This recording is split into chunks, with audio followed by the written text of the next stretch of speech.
코로나 상황이 어려워지면서 참 여러 가지 어려움들이 존재하고 있습니다. 그 중에 하나가 함께 모이지 못하는 것이 참으로 어려운 모습인 것 같아요. 그럼에도 불구하고 하나님 앞에 예배할 수 있도록 인도해 주신 것이 너무도 감사하고, 우리가 이 시간 드리는 이 예배가 영과 진리로 드리는 거룩한 산 제사가 되기를 원합니다.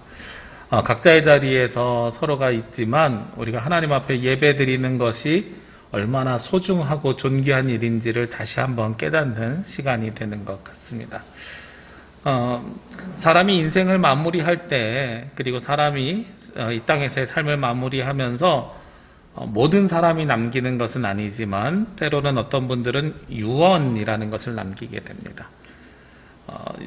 유언장을 언제 시간 날 때 써야 되겠다 생각하지만 죽음이 언제 올지 몰라서 우리가 모든 사람이 남기는 것 같지는 않은 것 같아요. 그럼에도 불구하고 간혹 마지막 이야기를 남기시는 분들이 있습니다. 그리고 우리 자녀들, 자손들은 그 이야기를 깊이 새기고 그 말씀을 아주 잘 따라서 살아가는 것이 유언이 가지고 있는 힘이 있는 것 같습니다. 얼마 전에 어떤 이야기를 하다가 저희 큰아들이 저에게 그런 이야기를 대뜸 하는 거예요. 아빠 돌아가실 때 다른 건 몰라도 컴퓨터는 저 주세요, 이러는 거예요. 자기는 아빠한테 받을 유산이 그거 하나면 충분하다는 거예요. 아빠가 물려줄 게 없는 것을 알았는지 어쨌든 그거 하나면 충분합니다, 그 얘기를 하는 그 이야기를 들으면서 중학교 때 제 모습이 생각이 났어요. 너는 컴퓨터가 그렇게 좋니? 그랬더니 좋대요. 컴퓨터가 좋다고, 그거 하나만 있으면 된다고 하는데 그게 중학교 때 제 모습이었어요. 왜 그랬냐면 저희가 중고등학교를 다닐 때 1년이 끝나던 12월이 되면 매년 문집을 만들어냈습니다. 그 문집에 어떤 사람은 소설을 쓰고 어떤 사람은 수필을 쓰고 시를 쓰는 사람도 있었고, 그리고 여행기를 쓰는 사람들도 있었습니다. 그리고 제 친구 중에 지금 자동차를 만드는 연구소에 있는 친구는 자동차에 관심이 많아서 차에 대한 이야기를 쭉 쓰기도 했었습니다. 근데 저는 뭘 썼냐면 친구들이 읽을 만한 좀 독특한 글을 쓰고 싶다는 생각을 하다가 문득 중학교 3학년 때 유언장을 쓰면 어떨까 하고 제가 유언장을 썼어요. 지금 제 평생에 제가 기록한 유일한 유언장은 중학교 3학년 때 쓴 게 가장 최근에 쓴 유언장입니다. 근데 그 유언장을 보면 뭐라고 썼냐면, 나의 보물 1호 컴퓨터는 누구에게 줄 것이며, 이렇게 써놨어요. 그러니까 저도 중학교 때 제가 가장 소중하게 생각했던 건 컴퓨터였던 거예요. 그 당시에는 저희 아버지가 컴퓨터를 갖고 있던 게 아니라 아버지가 사주셔서 제가 가지고 있었는데 그거를 저는 가장 소중하게 생각했었습니다. 근데 저희 아들도 똑같은 모습을 지금 가지고 있는 거 보면서 속으로 많이 웃기도 했었습니다. 그런데요, 우리가 유언장이라고 하면 대부분 뭐부터 생각하냐면 어떤 물건을 누가 나누어 가질 것인지에 대해서 보통 먼저 생각하더란 말이에요. 그런데 유언장의 원래 취지는 어떤 물건을 누가 나누어 갔는지에 있는 것이 아니라 그보다 먼저 부모가 자녀들에게 하고 싶은 이야기, 삶에 대한 이야기를 먼저 남기는 겁니다. 아들아, 너는 인생을 이렇게 살았으면 좋겠다. 이 아비가 살아보니 이렇게 사는 것이 별로 의미가 없더라. 예를 들면 그런 거죠. 아들아, 너는 인생을 신앙 안에서 살았으면 좋겠다. 내가 세상 것을 쫓아서 물질에 너무 찌들어서 살아보니 그것이 별로 중요한 것이 아니더라. 이런 식으로 마지막으로 자녀의 인생에 본인이 겪은 시행착오를 다시 겪지 않게 하기 위해서 남기는 말이 바로 사실은 유언입니다. 그래서 그들의 삶을 무슨 지적하거나 비꼬거나 이런 것이 아니라 본인의 인생에 비추어 봐서 얻은 지혜들을 자녀들에게 나눠주고 그 뜻대로 살아가기를 원하는 것이 유언인데, 그리고 그 유언을 하면서 너네들 싸우지 않기 위해서 내가 미리 얘기하는데 무엇은 큰애가 가져가고 무엇은 둘째가 가져가고, 그래서 재산을 나누는 거는 그 다음에 하는 이야기인 거예요. 근데 우리의 관심은 온통 어디에 쏠려 있어요? 유언장을 공개하면 누가 무엇을 갖는지에 온통 관심을 갖고 있습니다. 오늘 성경 본문이 되는 말씀 마태복음 28장, 특별히 맨 마지막에 18절에서 20절의 말씀은 지상명령이라고 우리가 흔히 부르는 말씀입니다. 예수님이 하늘로 승천하면서 예수님의 제자들에게 하신 마지막 말씀인 거죠. 그래서 지상명령이라고 하지만 이 말씀은 사실 우리에게 주신 유언과 같은 말씀입니다. 마지막으로 주신 말씀이기 때문에 그래요. 예수님께서 우리에게 마지막으로 주신 이 말씀, 말씀뿐만 아니라 우리에게 유산도 주셨어요. 하나님 나라를 유산으로 주셨습니다. 하나님 나라를 유산으로 주시면서 마지막 말씀을 주셨는데 그 말씀이 뭐냐? 오늘 18절에 보면 예수께서 나와 말씀하여 이르시되 하면서 하늘과 땅의 모든 권세를 내게 주셨으니 그러므로 너희는 가서 모든 민족을 제자로 삼아 아버지와 아들과 성령의 이름으로 세례를 베풀고 내가 너희에게 분부한 모든 것을 가르쳐 지키게 하라. 볼지어다 내가 세상 끝날까지 너희와 항상 함께 있으리라 하시니라 하는 말씀을 주셨다는 거예요. 이게 예수님께서 우리에게 주신 마지막 유언의 말씀이니까 모든 말씀이 중요하지만 우리가 꼭 가슴에 담아두고 살아야 되는 말씀이 어떤 말씀이에요? 마지막으로 주신 말씀이죠. 그래서 우리가 이 말씀을 가슴에 담아두고 살아야 되는 거예요. 예수님께서 주신 모든 말씀이 소중하지만 유언처럼 주신 이 말씀은 우리가 다른 건 몰라도 꼭 지키면서 살아가야 되겠다. 제가 여러분에게 그런 말씀을 드렸습니다. 지난주에 그리스도인으로서 자랑하면서 세상에서 살아가라 그랬어요. 하나님을 자랑하고 예수님을 자랑하고 주신 은혜를 자랑하고 교회를 자랑하고 자랑할 것이 없으면 자랑할 거리를 만들고 그리고 나서 자랑하면 된다라고 말씀을 드렸습니다. 우리가 자랑하면서 살아야 되는데 무엇을 첫 번째로 자랑하시겠습니까? 무엇을 자랑거리로 만드시겠습니까? 라고 물어보면 그 첫 번째가 뭐냐면 제자됨을 자랑해야 됩니다. 오늘 성경에서 예수님께서 주신 마지막 말씀이 뭐라고요?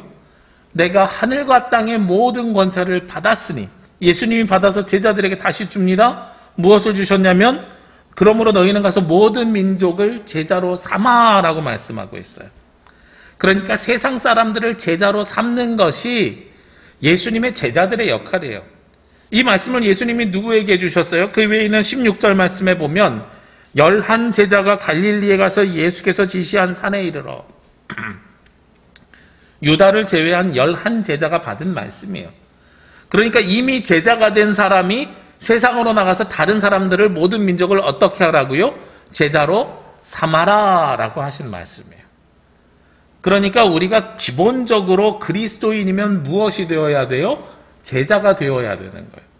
그리고 이 제자가 되는 첫 단계가 무엇이냐? 제자로 삼아 아버지와 아들과 성령의 이름으로 세례를 베풀고 제자를 삼을 때 제일 먼저 하는 게 세례를 베풀라는 이야기예요. 자, 여기 계신 여러분들에게 여쭤봅니다. 여러분들 세례 받으셨습니까? 안 받으셨습니까? 우리 교회 지금 이 자리에서 예배하는 대부분의 성도들은 세례 받으신 분들이에요. 세례 받으신 분들이니까 여러분들은 세례를 받음으로 무엇의 삶이 시작이 됐어요? 제자로서의 삶이 시작이 된 거예요. 제자가 제자로 삼기 위해서 세례를 주는 것이 시작입니다. 그러니까 우리도 제자로서의 삶을 어떻게 했다고요? 시작했다고요. 어떤 분들은 이런 이야기를 하면 그런 이야기를 하세요. 저는 제자까지는 너무 힘들고요. 그냥 성도로서 삶을 살아갈래요. 신도로서 그냥 저는 삶을 살아가면 좋을 것 같아요. 제가 우리가 교회입니다라는 주제로 말씀을 전하면서 교회는 건물이 아니라 하나님 앞에 예배하는 성도들이라고 말씀드렸습니다. 여러분들이 성도들이고 거룩하게 구별된 사람들입니다. 거룩하게 구별된 사람들로서 여러분들은 하나님 앞에 예배하는 예배자들로 세워져 있는 거죠.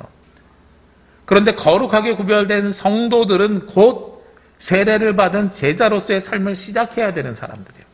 성도 위에 제자가 있는 게 아니라 성도는 제자이어야 된다는 거예요. 성경에서는 우리에게 무엇을 이야기하냐면 너희들은 그리스도인으로 성화되어져 가야 된다고 이야기해요. 이 성화로는 감리교에서 많이 사용하는 교리이기도 한데 꼭 감리교만 사용하는 교리가 아니라 성경에도 성화되라고 되어 있어요. 여기서 성자는 거룩할 성자입니다. 거룩하게 구별되어져 가야 된다라는 거예요. 우리의 신앙생활이 바로 그렇다는 겁니다. 예수님을 믿고 세례를 받음으로 그 삶이 거룩한 삶이 시작되는 거예요. 그때 거룩한 삶이 시작되면서 어디까지 나아가야 돼요? 온전하여질 때까지. 그래서 하나님 나라 들어갈 때까지가 우리의 삶이 그렇게 살아가는 거예요. 제가 저희 큰아들이 태어날 때 딱 그런 느낌이 들었어요. 뭐냐면 이 아이가 태어나서 새로운 삶을 시작하는구나 라는 것을 생각하는 동시에요, 이 아이가 하루하루를 살아가는 것이 하나님 나라에 하루하루 가까이 가는 것이구나. 여러분들의 삶을 살아가잖아요. 그러면 태어난 그 시점으로부터 여러분들의 삶이 멀어짐과 동시에 어디에 가까워져요? 하나님 나라 갈 날이 가까워지는 거예요. 그러니까 우리가 인생을 살아가면 살아갈수록 누구에게 가까워져야 돼요? 하나님께 가까워져야 됩니다. 그래서 우리에게 무엇 삼으라고요? 제자가 되고 제자 삼으라고요. 제자를 삼기 위해서 우리가 먼저 무엇이 되어야 되냐면 제자가 되어야 됩니다. 여러분들이 먼저 제자가 되어야 돼요. 그래서 저는 여러분들이 먼저 제자가 되길 원하는데, 그러면서 드는 생각이, 그러면 제자와 학생은 무슨 차이가 있을까? 선생님과 학생, 스승과 제자라 그러잖아요. 이 둘 사이는 어떠한 구별점이 있을까 하는 생각이 들었어요. 그래서 묵상하면서 찾아봤어요. 명확하게 구별하는 단어는 없습니다. 근데 제가 한자를 찾아보니까 학생은 학습을, 공부를 하는 사람이 학생이에요. 제자는요, 형제 제자를 쓰더라고요. 왜 제자는 형제 제자를 쓸까? 아우 제자를 쓸까? 여기에 궁금해지기 시작했어요. 그러면서 사용하는 용례들을 살펴봤습니다. 학생은 어떤 사람들을 학생이라고 이야기하냐면 제일 먼저 학교에 다니는 사람들을 학생이라고 합니다. 두 번째로요, 공부를 하는 공부를 하는 사람들을 학생이라고 합니다. 선생님들이 학교에서 학생들을 가르치지요. 그리고 그 가르치는 학생들이 최저 학력 수준만 넘어서면 선생님들은 다음 단계로 넘어갑니다. 그러니까 그 학습의 능력, 배우는 사람의 능력에 따라서 학습의 편차가 생기는 것이 학생이에요.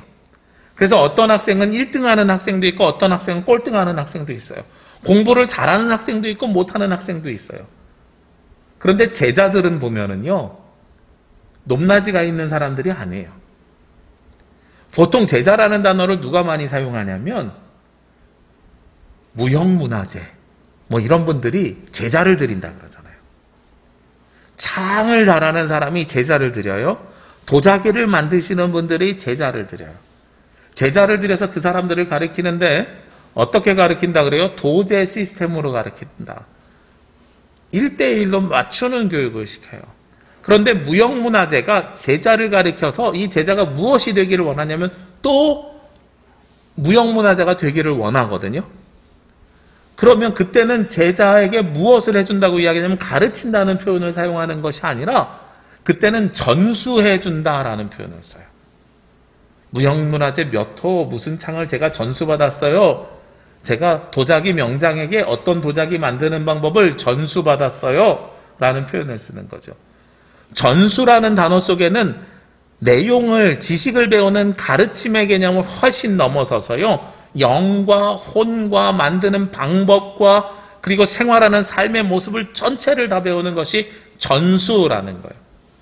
그래서 보통 전수받는 제자들은 그 스승의 집에서 먹고 자고 살면서 허드렛 일부터 다 하면서 삶을 배우는 것이 전수입니다. 하나도 빼놓지 않고 배우는 것이 전수예요. 오늘 성경에 보니까요, 예수님은 하나님으로부터 그 능력을 전수받았어요. 내가 하늘과 땅의 모든 권세를 받았으니 라고 말씀해요. 그러므로 너희는 가래요. 예수님이 하나님으로부터 모든 권세를 전수받았는데 제자들을 세상으로 내보내면서 그러므로 너희는 가서 제자 삼아, 하나님께서 권세 주셔서 예수님이 너희들 제자 삼았으니까 그 제자들을 보내면서 뭐라 그러냐면 이 말씀 속에 뭐가 숨겨져 있어요? 나도 너희들에게 모든 것을 전수하여 주었다라는 것을 이야기하는 거예요. 그러니까 예수님의 제자들은 예수님의 삶을 어떻게 됐다고요? 전수받았다고요. 그 말씀 속에는 신약성경 전체를 통틀어서 예수님이 하신 말씀, 예수님이 보여주신 삶, 예수님이 회중들 사람들을 만나는 그 모습, 이걸 몇 년 동안 보여주셨어요? 성경에 보니까 3년 동안 보여주셨어요. 3년 동안 보여주신 그 모습을 배운 사람들, 예수님과 함께 먹고 자고 살았던 사람들을 뭐라고 불렀어요? 제자라고 불렀어요. 그리고 그 제자들에게 너희도 가서 제자 삼아라고 말씀하시는 거예요.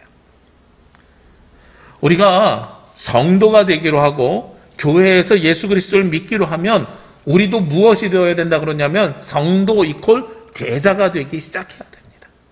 우리도 세례를 받으면서 예수님의 제자로서의 삶을 시작해야 된다라는 거죠. 그게 우리 그리스도인들이 살아가야 되는 삶의 시작점입니다. 그러면 그렇게 전수받아서 제자로서의 삶을 살아가기 시작하잖아요. 그 삶을 살아가기 시작하면 제일 먼저 해야 되는 것이 무엇이냐? 세례를 베푸는 것이 첫 번째예요. 그리고 나서 세례를 베푼 다음에 오늘 성경에서 무엇하라 그랬어요? 내가 너희에게 분부한 모든 것을 가르쳐 지키게 하라. 세례를 받은 여러분들은 이제 그 다음에는 해야 될 일이 뭐예요? 하나님께서 예수님을 통해서 주신 말씀을 배우고 지키는 거예요. 제자들이 제자 삼기 위해서 가르쳐 지키는 거니까 내가 제자가 되기 위해서는 어떻게 해야 돼요? 가르쳐 지키는 게 아니라 배우고 지키는 거죠. 그래서 여러분들이 세례를 받은 다음에는요, 예수님의 말씀을 들어야 됩니다. 듣는 데서 끝나는 것이 아니라 그 말씀을 배워야 됩니다. 배우는 데서 끝나는 것이 아니라 지켜야 됩니다. 그래서 먼저 말씀을 배우셔야 돼요. 저희 교회에서 지금 1대1로 성경 공부하잖아요. 이 성경 공부를 시작할 때 제가 여러분에게 말씀드린 게 있어요. 풍성한 삶으로의 초대 첫걸음을 진행을 하면서 우리가 가지고 있는 생각의 간격을 줄여갔으면 좋겠다.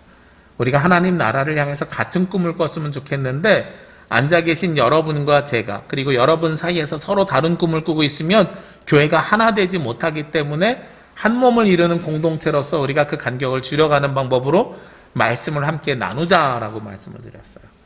이게 풍성한 삶의 초대이고 첫걸음에서 하는 내용입니다.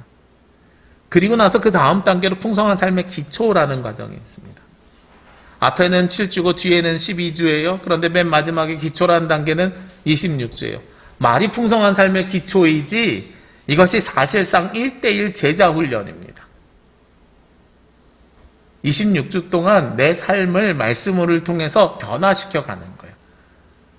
그 말씀을 어떻게 배워서 배운 대로 살아가는지 그 삶을 살아내는 과정이 풍성한 삶의 기초예요. 그렇게 말씀을 받으면 내가 그때부터는 제자로서의 삶을 사는 거예요. 배우는 삶이 아니라 배운 걸 기초 삼아서 내가 능동적으로 그리스도인으로서 제자로서 삶을 살아가는 것입니다. 그게 우리에게 중요한 거죠. 여러분들이 말씀을 배우는 기간이 언제 있습니까? 우리 교회에서요, 그냥 주일날 예배만 드린다고 가정을 하면은요, 주일날 설교로서 선포되는 말씀으로 듣는 30분에서 35분이 우리가 전부입니다.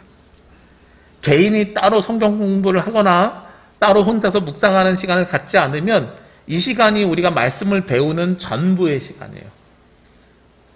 학교 다녀보셔서 아시겠지만 30분 동안 배운 걸로 우리가 그 지식이 얼마나 쌓일 수 있겠습니까? 그 지식이 쌓이는 건 한계가 있어요. 성경에 대한 지식이 쌓이는 건 한계가 있습니다. 오늘 이 지상명령의 말씀을 마가복음, 누가복음에서도 하거든요. 마가복음에서는 어떻게 이야기하냐면 믿고 세례를 받은 사람은 구원을 얻을 것이요 믿지 않은 사람은 정죄를 받으리라. 너희는 온 천하에 다니며 만민에게 복음을 전파하라라고 이야기를 합니다. 그리고 나서 누가복음 24장 44절에서 49절에도 똑같이 명령을 하시는데 여기에 45절에 보면 무슨 말씀을 하시냐면 이에 그들의 마음을 열어 성경을 깨닫게 하시고 이렇게 말씀하고 있어요. 그러니까 제자들을 세상으로 보내면서 예수님이 어떻게 하셨다고요? 마음을 열어서 성경을 깨닫게 하셨단 말이에요. 성경을 깨닫게 하는 건 누가 역사하실 때 깨닫게 하는 거냐면 성령께서 역사하셔서 성경을 깨닫게 하는 겁니다. 그런데 여기에 전제가 있어요. 성경의 말씀을 들은 게 있어야 깨달을 게 있습니다. 우리 어르신들이 목회자인 저한테 항상 하시는 말씀이 있어요. 목사님, 제가 나이가 들어서인지요, 말씀을 들으면 들을 때 그때뿐이에요. 나가면서 다 잊어버려요. 다 까먹어요. 이런 말씀들을 하세요. 얼마나 감사한지요. 여러분들이 잊어버려 주셔야 제가 계속 말씀을 전할 수 있어요. 잊어버리는 게 나쁜 게 아니에요. 잘못된 게 아니에요. 잊어버릴 수 있어요. 어떤 때는 말씀을 전한 저도 내가 지난주에 뭘 전했지? 이게 갑자기 생각이 안 날 때 있어요. 그래도 이제 저는 말씀을 전하는 형식이 시리즈를 전해서 지난주에 자랑할 것, 그 중에 첫 번째 자랑하는 건 제자 되시라 이렇게 순서를 정해서 인과관계가 있어갖고 연결하면 제가 그걸 유추해낼 수 있거든요. 제가 이렇게 시리즈로 말씀을 전하고 성경 본문을 기반으로 말씀을 전하는 이유가 이 말씀을 보면 그것들을 여러분들이 이 상황을 생각하고 유추하시라 그러는 거예요. 근데 잊어버릴 수 있어요. 말씀을 들으면서 잊어버린 건 당연할 수 있는 일입니다. 그런데요, 말씀을 들은 것이 차곡차곡 쌓여있는 사람은 성령께서 역사하실 때 이것이 생각날 수 있는 기회가 생깁니다. 그런데 말씀을 들은 적이 없는 사람은 생각날 수 있는 기회가 있을까요? 없을까요? 없는 거예요. 이게 가장 커다란 차이예요. 그리고 이 말씀을 들을 때에도 주일날 예배를 통해서 듣는 말씀의 범위와 아까도 말씀드렸지만 일주일에 35분 정도 듣는 이 말씀과 내가 스스로 말씀을 읽어나가고 말씀을 깨달아 나가는 과정이 있는 사람하고는 차이가 다른 거예요. 요즘 성경통독도 진행하잖아요. 제가 이 성경통독 1년차 진행하면서 제가 갖고 있는 목표는 여러분들이 말씀에 익숙해지는 겁니다. 그 한 절 한 절의 뜻을 깨닫는 게 아니라 익숙해지는 겁니다. 말씀에 익숙해지면 제가 내년에는 계획하고 있는 게 뭐냐면 이 구약부터요. 구약 창세기부터 요한계시록까지를 300일로 쪼갤까 지금 생각 중이에요. 그래서 주일날을 제외하고 공휴일을 제외하고 매일 그러면 말씀을 한 20분 정도 읽으면 될 것 같더라고요. 제가 계산해 보니까. 그러니까 지금은 시즌을 정해서 신약 한 시즌, 역사사 한 시즌, 예언사 한 시즌 이렇게 가는데 말씀과 익숙해지면 매일 말씀을 읽는 습관으로 그 다음엔 변화시키는 거죠. 그리고 나서 그 다음 단계는 그 말씀을 깨달을 수 있는 능력으로 나아가는 거죠. 이게 우리가 단계적으로 올라가는 거거든요. 제자화되어 가는 과정이라는 겁니다. 그런데 성령께서 우리를 깨닫게 해주시려면 이 말씀의 바탕이 있어야 되는 거예요. 잊어버려도 깨달을 수 있는 근거가 있어야 되는 거예요. 그게 없으면 깨달을 수가 없습니다. 그리고 오늘 성경에 보면은요, 가르치고 나서 지키게 하라고 말씀하지 않습니다. 가르침과 동시에 지키게 하라 그래요. 헬라어 원어에서도요, 이게 동사가 같이 사용됐어요. 주어가 하나인데요, 가르쳐 지키는 것이 세트입니다. 우리가 말씀을 배우잖아요. 말씀을 깨닫잖아요.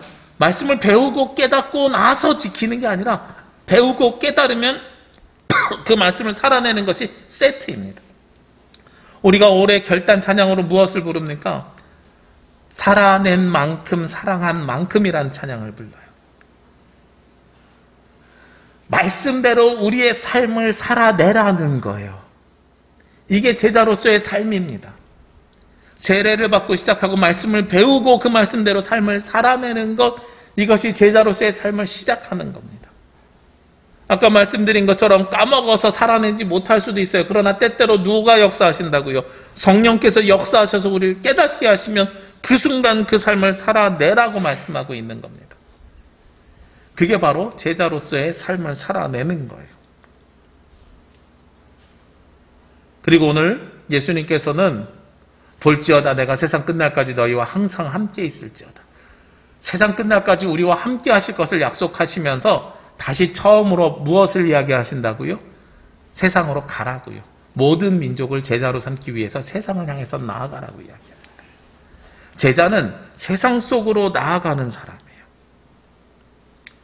아까 말씀드린 것처럼 마가복음 15장에서는 온 천하에 다니며 만민에게 복음을 전하라고 지상명령을 표현하고 있습니다. 그리고 누가복음 24장의 48절에는 너희는 이 모든 일의 증인이라 라고 말씀하고 있습니다. 예수님과 함께 먹고 자고 살았던 삶, 그 삶의 제자들은 증인이며 만천하를 다니며 복음을 전하는 것, 즉 예수님의 제자들은 어디를 향해서 가라는 거예요? 세상을 향해서 나아가라고 말씀하고 있는 거예요. 그래서 제자가 되는 3단계를 굳이 이야기하라 그러면 세례를 받는 게 시작이고요. 예수님의 삶을 전수받아서 가르침을 받아서 그 삶을 살아내는 것이 두 번째 단계이면 세 번째 단계는 세상으로 나아가서 내가 제자가 되었으니 또 다른 제자를 삼는 게 세 번째 단계인 거예요. 참으로 요즘 신앙생활하기 어렵습니다. 어제 신문기사를 보니까요, 어떤 교회들이 법원에 소송을 행정처분, 가처분 신청 뭐 이런 걸 냈어요. 서울은 4단계로 올라가서 전면 온라인 예배로 변경되었습니다. 근데 이것이 부당하다라고 소송을 낸 거예요. 근데 법원에서 내린 판결이 어떻게 내려왔냐면, 방역법을 지키고 모든 것이 다 중요하다. 그리고 헌법에 명시된 그러면서 종교의 자유를 유지하는 것도 중요하다. 그래서 법원에서 내린 판결은 19명까지 현장에서 예배를 드릴 수 있다. 교회가 작으면 10%, 100명이면 10명 이렇게 예배를 드릴 수 있고, 그리고 인원이 많더라도 1000명, 2000명, 10,000명이 되더라도 최대 19명까지는 현장에서 예배 드릴 수 있다. 그 이유를 명시한 이유가 무엇이냐면, 모든 사람이 온라인 비대면의 예배에 참여할 수 없기 때문에 가능한 사람들은 비대면, 방역이 힘드니 대부분은 비대면으로 드리지만 어르신들을 위한 혹은 비대면 예배가 불가능한 교회를 위해서 최대 19명까지는 예배로 둔다는 게 판결이에요. 제가 그거를 보면서 참 나름 합당한 판결일 수도 있겠다 이런 생각도 동시에 해보기도 했습니다. 그러면서 드는 생각이 그런 건데요. 우리가 지금 2부 예배 영상이 끊어져서 안타깝지만 영상으로 예배를 드리잖아요. 이걸 우리의 삶으로 비유하면 그렇게 비유할 수 있을 것 같아요. 남자와 여자가 연애를 합니다. 그런데 직장이나 여러 가지 일들 때문에 만나지 못할 때가 있는 거예요. 그러면 어떤 일이 생기게 되냐면, 못 만나면 전화하죠. 저도 연애할 때요, 저희 아내랑 저희 아내가 일하는 직장이 그 시설에 들어가 있어서 2주에 한 번 만났는데, 이것이 한 번 틀어지면 2주에 한 번 못 만나고 한 달에 한 번 만날 때 있고 6주에 한 번 만날 때가 있어요. 그러면 못 만나는 때는 어떻게 해요? 전화로 이야기하죠. 근데 이 전화를 하다가 얼마나 많이 했냐면, 손으로 들고 전화하다가 팔이 아플 때까지 전화를 하는 거예요. 그래서 나중에는 어떻게 했냐면 전화기를 귀에다 놓고 이렇게 누워서 이렇게 얘기한 적도 있었어요. 그렇게 전화하다가 나중에는 기술이 발전해서 목소리만 듣는 게 아니라 뭐 하기 시작해요? 영상통화를 하기 시작합니다. 서로 얼굴을 보면서 영상으로 전화하고 통화를 하는 거예요. 그래서 상대방의 얼굴을 보는 것으로 하죠. 요즘도 어르신들이 최신형 핸드폰을 갖고 계신 분들을 보면 손주들이 멀리 계신 분들이 많아요. 그래서 손주들과 영상통화하려고 최신형 핸드폰을 가지고 계십니다. 우리가 직접 만나지 못하면 대화로 삼는 것이 목소리를 듣는 것이고, 그 다음에 기술이 발전하면서 영상을 보는 거예요. 우리가 지금 영상으로 예배드리는 관점이 저는 그렇다고 생각을 합니다. 그런데 다시 만날 수 있는 기회가 생겼어요. 시간이 허락했어요. 그러면 연인들은 어떻게 돼요? 제일 먼저 만나죠. 만나서 같이 영화도 보러 가고 손도 잡고 다니고 이러고 싶은 거잖아요. 그게 훨씬 더 서로의 사랑을 잘 느끼는 거잖아요. 할머니, 할아버지가 손주들 만날 수 있는 기회가 생겼으면 어떻게 합니까? 어쩔 수 없을 땐 영상으로 만족하지만 만날 수 있으면 안아주고요, 엉덩이 두들겨주고요, 예쁘다고 머리 쓰다듬어주고요, 필요하면 용돈도 주고요. 이게 할머니, 할아버지가 손주들에게 보여주는 모습이잖아요. 그게 훨씬 더 반갑고 행복하고 정겨운 모습이잖아요. 우리가 하나님을 만나는 것도 마찬가지입니다. 어쩔 수 없이 영상으로 예배드리고요, 어쩔 수 없이 귀로 듣는 음성의 예배를 드리는 상황이 지금의 상황이지만, 이 코로나19가 끝나고 나면 우리의 상황이 어떻게 바뀌겠어요? 다시 만나고 싶어하는 연인들처럼 하나님을 직접 만남의 교제가 이루어져야 되는 거예요. 그게 우리가 가지고 있는 모습입니다.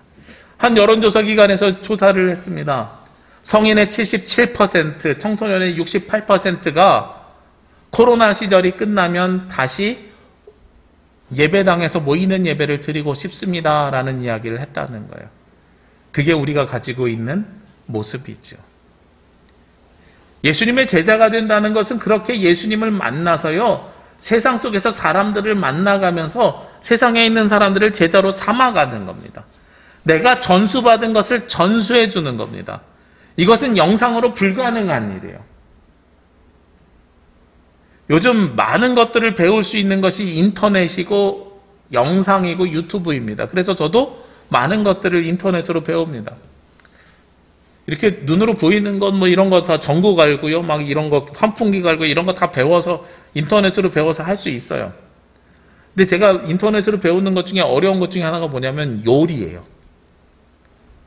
백종원 씨가 되게 친절하게 잘 가르쳐줘서 종이컵으로 얼마씩 붓고 뭐 이렇게 하면 알려주거든요. 근데 이런 냄새가 나면 그 불을 끄세요 이러는데 그 냄새는 영상으로 전달받을 수가 없어요. 약간 타는 냄새가 나면 혹은 뭐 쿰쿰한 냄새가 나면 이게 본인이 표현은 되게 적극적으로 해주지만 그걸 전달받을 수가 없어요. 그러니까 전수는 받지 못하는 거예요. 지식은 알아갈 수 있는데 학생은 될 수 있는데 제자는 되기 어려운 거예요. 그러나 오늘 성경에서 우리에게 뭐라고 말씀하십니까? 예수님을 알고 있는 학생으로서의 삶을 살라는 것이 아니라 예수님의 삶을 전수받은 제자로서의 삶을 살아가라고 우리에게 말씀하고 있습니다. 여기 앉아 계신 성도 여러분, 여러분들은 성도로 부르심을 받으셨기 때문에 세례를 받는 순간 이미 제자로서의 삶을 시작하셨습니다. 그 제자로서의 삶을 시작하셨기 때문에 예수님의 삶을 전수받으셔야 됩니다. 말씀을 배움을 통해서 그 말씀을 살아냄을 통해서 전수받으셔야 됩니다. 그리고 그 전수받음의 맨 마지막은 무엇이라고요? 세상으로 나가 제자를 삼는 것입니다. 여러분들이 자랑해야 되는 첫 번째는 내가 제자 됐음을 자랑하셔야 되고 그리고 그것을 세상에 나가 자랑하심을 통해서 제자가 되는 사람이 날로 그 수가 늘어나야 되는 겁니다. 이번 한 주간 세상에서 살아가면서 그리고 오늘부터 시작되는 이 하루의 삶이 제자 되는 삶이 되시기를 원합니다.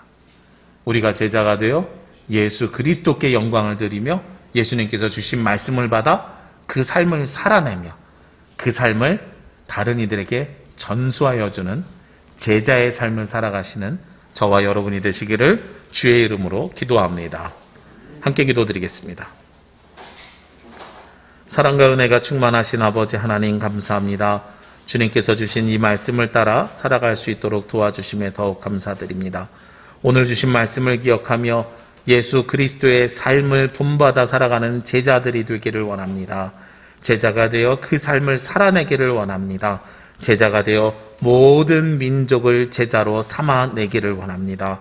주님 우리 가운데 역사하시고 우리를 통하여 역사하시고 우리를 사용하여 주시옵소서. 이 모든 말씀 예수 그리스도의 이름으로 기도합니다. 아멘.